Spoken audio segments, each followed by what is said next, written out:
Well, hello guys, I hope you're having a great day, and today I'm gonna be doing my June wrap-up, which is not really huge.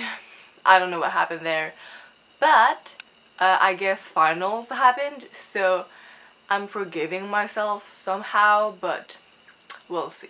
The first book that I read was P.S. I Still Love You by Jenny Han and no one. I was gonna say Shub and Vivian, but that is not that book. This is the second book to the All the Boys I've Loved Before trilogy, I believe. I don't know if it's a series or a trilogy, but as for now, it's a trilogy. The story follows Lara Jean, who is...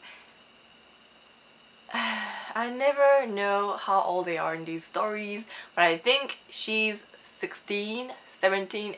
This one, she's 17, I believe. Not too sure of the whole thing. And in the first book, she basically wrote all of these letters since she had her first crush on some guy, and she wrote a letter to forget about him, forget all her feelings, put them in the letter and just keep the letter away, not even send it to the person, just to keep it as a reminder that she doesn't love him anymore. But then her sister sends all the letters and she faces the consequences of the guys that come back and say like, what the hell, this letter, you like me, what, I didn't know, so all that. And in this book, I'm not gonna put any spoilers, but it's obviously about Lara Jean and Peter and their relationship, how it's going, and there's an old guy that come back in the business, which is not a spoiler if I say his name. He is John McLaren. He is... John. I wrote in my Goodreads review that this guy is a perfect guy, that this is the kind of guy that doesn't exist because he's too perfect. Well, he is. And I haven't decided if I wanted to read the third one yet just because I read the resume and it doesn't mention John's name in it, and I don't know why. If the story isn't about their maybe relationship, what the hell, okay? I'm offended. I didn't like the way the book ended personally, so probably gonna do a whole review about that.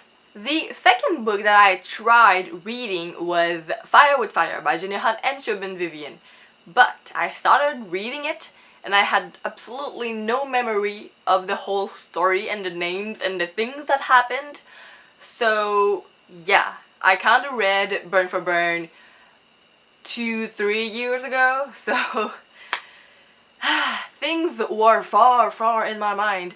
So I put it down and decided to read Rune and Rising by Leigh Bardugo, but then again I started reading it and I was like, what is going on? I don't remember.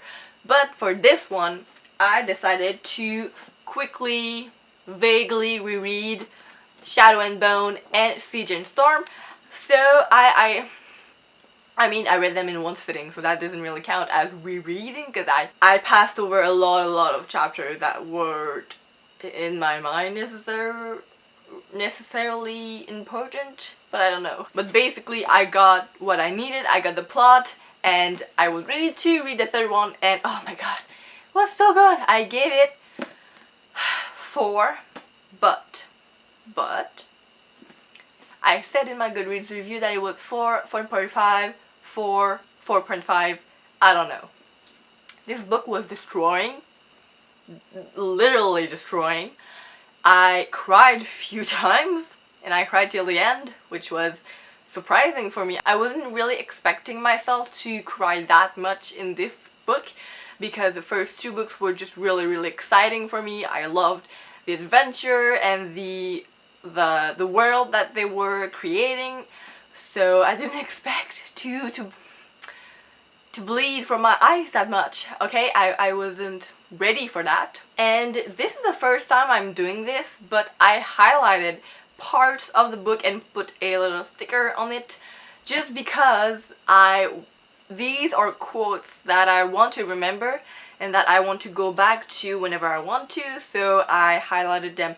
I never highlight in my books because my books are vague, okay? I don't touch them, I don't write in them, I don't do anything to them, but I thought that it was worth it just because these sentences were too beautiful. And I have only 3, so I'm gonna read them to you. Even if you don't want me to, I'm gonna do it. In the end, maybe love just meant longing for something impossibly bright and forever out of reach. Some part of me wished that a shoe raiding party would come and put a bullet through both of our hearts, leave us there forever, 2 bodies that would turn to dust and be forgotten. They had an ordinary life, full of ordinary things, if love can ever be called that. These quotes are just, they are heart-crushing. I mean, Jesus. So that was it for this video, guys. I hope you enjoyed, and I'll see you soon with a new video. Goodbye.